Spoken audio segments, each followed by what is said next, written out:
प्रसाद यादव ने उत्तर मीडिया को लिखा कि जो है गुजराती पीएम मोदी जो है अपने नेताओं को बिहारियों को गाली देने के लिए प्रेरित करते हैं, लेकिन बिहारी जो है अब बर्दाश्त नहीं करेंगे।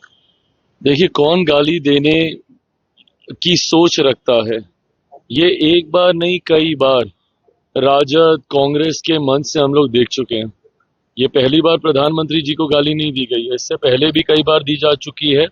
और इनके सुपुत्र आदरणीय लालू जी के सुपुत्र मेरे छोटे भाई तेजस्वी जी के सामने मेरे परिवार को, मेरी माँ मेरी बहन को, जिस वक्त ये स्वयं मंच पे खड़े थे, भाषण दे रहे थे, उस वक्त लोकसभा चुनाव के दौरान, उस वक्त भी इन्होंने एक बार कुछ नहीं कहा। भाई, हम ये नहीं कह रहे हैं कि आपने गाली दी, या पर जिस तरीके की भाषा का इस्तेमाल आप करते हैं, अब राहुल जी जिस तरीके से तू तड़ाक करके बात करते हैं प्रधानमंत्री जी के बारे में, भाई आप विचारों के मतभेद हो सकते हैं, पर उम्र में तो वो आपसे बड़े हैं ना प्रधानमंत्री। हम लोग तो बिहारी संस्कृति वाले लोग हैं भाई, हम तो बच्चों से भी आप करके हम लोग बात करते हैं। आदर सम्मान के लिए बिहारी जाना जाता है। अब उसके बाद अगर आप प्रधानमंत्री को आप तू तड़ाक करके आप बात कीजिएगा, यही चीजें आपके कार्यकर्ता देखते हैं। अगर उस वक्त जब मेरी माँ बहन को गालियां दी जा रही थी, उस वक्त अगर एक बार भी तेजस्वी अगर बोल देते कि ये गलत है, ऐसा नहीं होना चाहिए, तो आगे उनको बढ़ावा नहीं मिलता। आज भी लीपापोती करने का प्रयास किया जा रहा है कि नहीं इन्होंने ये कहा, उन्होंने वो कहा। अरे हकीकत है, ये तो सुनाई दिया ना, आपके मंच का एक इस्तेमाल किया गया है।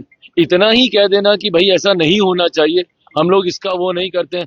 आप सिर्फ लीपापोती कर रहे हैं, आप पक्षपात कर रहे हैं कि नहीं इन्होंने भी ऐसा कहा तो उसने ये कहा तो उसने वो कहा। और ये गुजराती और ये सब क्या है भाई, हमारे देश के प्रधानमंत्री हैं, कितना बांटेंगे ये लोग। दिक्कत तो यही कि इन लोगों ने हम लोग को जाति में बांटा, धर्म में बांटा, अब क्षेत्रवाद में बांट रहे हैं, कुछ लोग भाषा के आधार पर बांट रहे हैं। कितना बांटेंगे आप भैया देश को? बांट बांट के आप लोगों ने देश का नुकसान किया है। और यही एकता की सोच हमारे प्रधानमंत्री रखते हैं, 14 करोड़ बिहारियों की सोच हम लोग रखते हैं। जब हम बिहार फर्स्ट बिहारी फर्स्ट की बात करते हैं तो इन लोगों को तकलीफ होती है। सर, जीएसटी के स्लैब में जिस तरह की कमी की गई, विपक्ष के लोग कह रहे हैं कि विधानसभा इलेक्शन है बिहार में, इसलिए इस तरह का काम किया अरे जा रहा प्रभु, तो विपक्ष के लोग मान जाना एक बार की, करवा लें देश में 1 नेशन 1 इलेक्शन वाला प्रस्ताव हम लोग का पारित करवा दें। क्योंकि जब भी आप कुछ भी लाइएगा देश में, कहीं ना कहीं कभी ना कभी चुनाव हो ही रहे होते हैं। और यही तो हम लोग की चिंता है, 1 नेशन 1 इलेक्शन की सोच हम लोग क्यों लेकर आए हैं?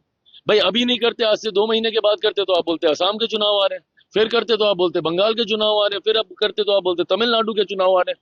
तो भैया देश में तो चुनाव चलते ही रहेंगे।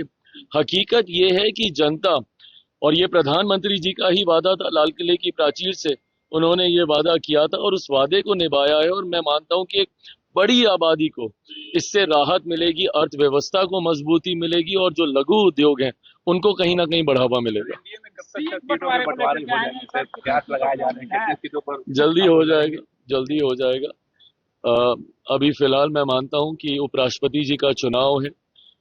फिलहाल तमाम दल उस व्यवस्था में अभी समय ज्यादा जा रहा है, पर मैं मानता हूं कि ठीक उसके बाद सीटों का बंटवारा और बहुत सहजता से हो जाएगा। जो आंकलन लगाया जा रहा है कि ये दिक्कत आएगी, इसको दिक्कत आएगी, उसको दिक्कत आएगी, लोकसभा में भी अमिकेबली हो गया था, विधानसभा में भी हो जाएगा।